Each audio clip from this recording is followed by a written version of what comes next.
नमस्कार, स्वागत है आप सभी का। मैं हूं आपके साथ अमृता चौरसिया और नजर अब तक की जो तमाम बड़ी खबरें हैं उन पर। कोरोना संकट के चलते विदेशों में फंसे भारतीयों की स्वदेश वापसी के लिए आज से वंदे मातरम मिशन की शुरुआत हो रही है। योजना के सफल क्रियान्वयन के लिए विदेश मंत्रालय के सचिव हर्षवर्धन श्रृंगला ने सभी राज्यों के मुख्य सचिवों के साथ बुधवार को एक अहम बैठक की। इसमें भारतीयों की वतन वापसी के बाद स्थानीय स्तर पर उपलब्ध कराई जाने वाली व्यवस्थाओं को लेकर विचार विमर्श किया गया। विदेश मंत्रालय ने भारतीयों के स्वदेश आगमन के बाद बेहतर तालमेल के लिए सभी राज्यों में कोऑर्डिनेटर्स भी नियुक्त किए हैं और सभी राज्यों के प्रमुख सचिवों को इनके साथ संपर्क बनाए रखने के लिए कहा गया है। वंदे मातरम मिशन को चरणबद्ध तरीके से अंजाम दिया जाएगा। इसके तहत विदेशों में फंसे 2 लाख से अधिक भारतीयों को स्वदेश वापस लाया जा रहा है। पहले चरण में 13 मई तक 64 उड़ानों के जरिए तकरीबन 15,000 भारतीयों की स्वदेश वापसी होगी। और इस बीच कोरोना संकट की वजह से भारत में फंसे भारतीय मूल के ब्रिटिश नागरिकों को विशेष विमान से लंदन भेज दिया गया है। अमृतसर के श्री गुरु रामदास जी इंटरनेशनल एयरपोर्ट से ब्रिटिश एयरलाइंस की विशेष उड़ान से इन यात्रियों को रवाना किया गया। लॉकडाउन के बीच ब्रिटिश नागरिक कई दिनों से यहीं पर फंसे थे। लंदन रवाना होने से पहले उन्होंने भारत में कोरोना वायरस की रोकथाम के लिए उठाए जा रहे कदमों की सराहना की। साथ ही उन्होंने मदद के लिए भारत सरकार और स्थानीय प्रशासन का आभार जताया। और इधर देश में लॉकडाउन के बीच जगह जगह फंसे श्रमिकों, छात्रों और पर्यटकों के विशेष ट्रेन से निःशुल्क घर भेजने के लिए प्रशासन और रेलवे के प्रयास लगातार जारी हैं। रेलवे ने बुधवार को बताया कि उसने 1 मई से बुधवार तक 115 श्रमिक स्पेशल ट्रेनें चलाई हैं, जिनमें लॉकडाउन की वजह से देश के अलग अलग हिस्सों में फंसे 1 लाख से ज्यादा प्रवासी मजदूरों को उनकी मंजिल तक पहुंचाया गया। रेलवे ने कहा कि बुधवार को 42 ट्रेनों में से 22 ट्रेन दिन में और 20 ट्रेन रात को रवाना हुई।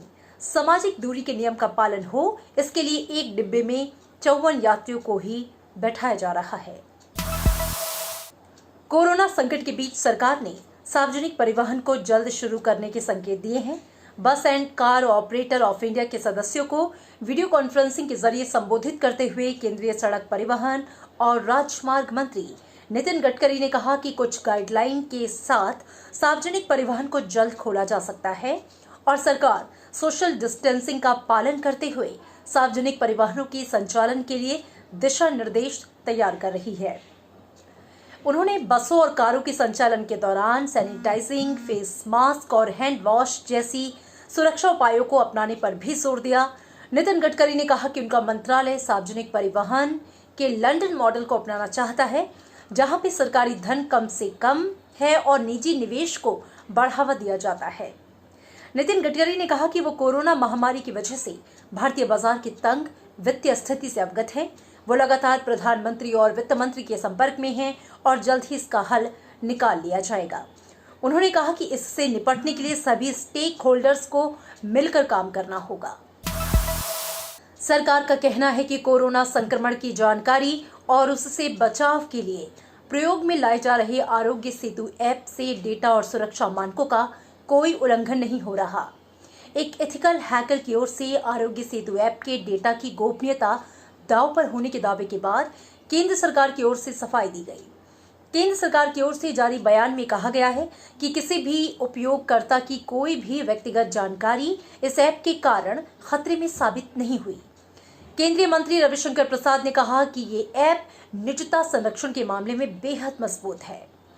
ऐप के ट्विटर हैंडल के जरिए भी ये कहा गया है कि वो लगातार अपनी प्रणाली की जांच कर रहे हैं और उसे बेहतर बनाने का काम कर रहे हैं। उन्होंने कहा कि ये ऐप भारतीयों की सुरक्षा के लिए जनहित में जारी किया गया है। और इस बीच देश में कोरोना वायरस से ठीक होने वाले लोगों की दर में लगातार इजाफा हो रहा है। रिकवरी रेट 28.71% हो गई है।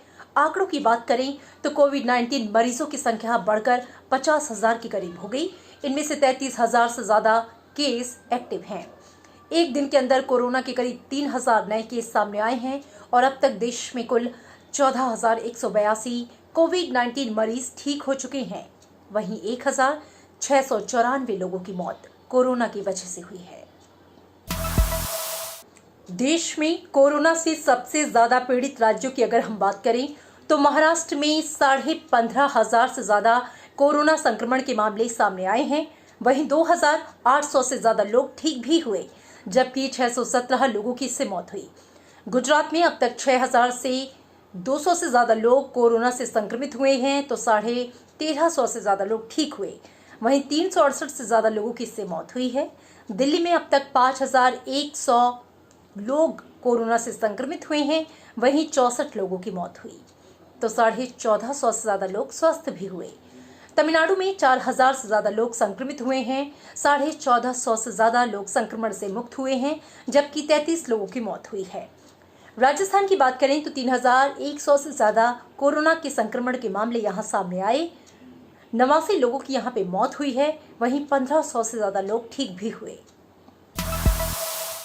भारत के मजबूत आर्थिक बुनियादी ढांचे में बहुराष्ट्रीय कंपनियों को आकर्षित करने की व्यापक संभावना है। राज्यसभा टीवी से खास बातचीत में केंद्रीय मंत्री प्रकाश जावड़ेकर ने ये बातें कही। उन्होंने कहा कि कोविड-19 महामारी के बाद कई कंपनियां चीन से दूसरे देशों में जाने के इच्छुक हैं। ऐसे में ये भारत के लिए एक सुनहरा अवसर है और सरकार इस अवसर का लाभ उठाने का प्रयास कर रही है। उन्होंने लॉकडाउन समेत केंद्र सरकार की ओर से उठाए गए कदमों की सराहना करते हुए कहा कि इस कठिन दौर में जीवन और आजीविका के बीच संतुलन बनाने की हर संभव कोशिश की जा रही है। वहीं केंद्रीय मंत्री ने लॉकडाउन के बाद देश के ऑटो उद्योग को सहयोग करने की बात कही है। देश की सबसे बड़ी दोपहिया वाहन कंपनी हीरो मोटोकॉर्प ने उत्पादन फिर से शुरू कर दिया है।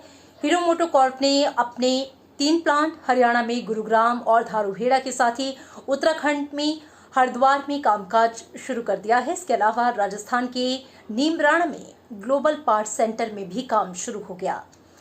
वहीं मुंबई मोटर इंडिया ने भी चेन्नई स्थित अपने निर्माण संयंत्र में कार का उत्पादन शुरू कर दिया है।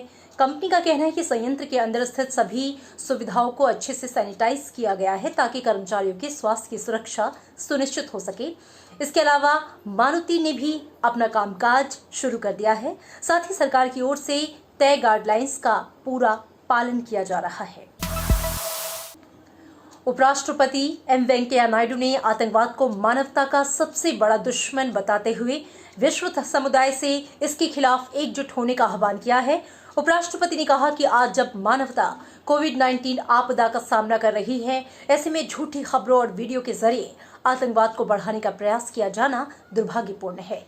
गुटनिरपेक्ष सम्मेलन में प्रधानमंत्री नरेंद्र मोदी के संबोधन का जिक्र करते हुए उपराष्ट्रपति ने कहा कि एक पड़ोसी देश भारत में आतंक फैलाने के अपने कुटिल मंसूबों में अभी भी लगा हुआ है, लेकिन वे अपने मंसूबों में कामयाब नहीं हो सकेंगे।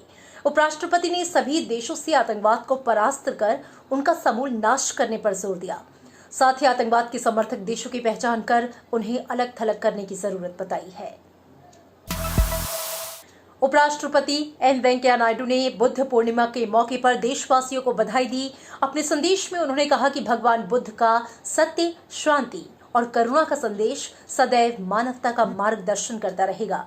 उपराष्ट्रपति ने कहा कि कोविड महामारी के दौरान भगवान बुद्ध का स्नेह और करुणा का शाश्वत संदेश कहीं अधिक प्रासंगिक है कि हम सहिष्णुता से समाज को संगठित रखें और सहानुभूति के भाव से जरूरतमंदों की हर संभव सहायता करें। साथ ही इस महामारी में अपनी चिंता किए बिना समाज की स्वास्थ्य और सुरक्षा के प्रहरियों के प्रति कृतज्ञता का भाव रखें। इसी के साथ फिलहाल इन अपडेट्स में मेरे साथ इतना ही। उम्मीद के साथ कि आप अपना ख्याल रख रहे होंगे, जो दिशा निर्देश सरकार की ओर से जारी किए गए हैं उसका पालन कर रहे होंगे। मुझे दीजिए इजाजत। नमस्कार।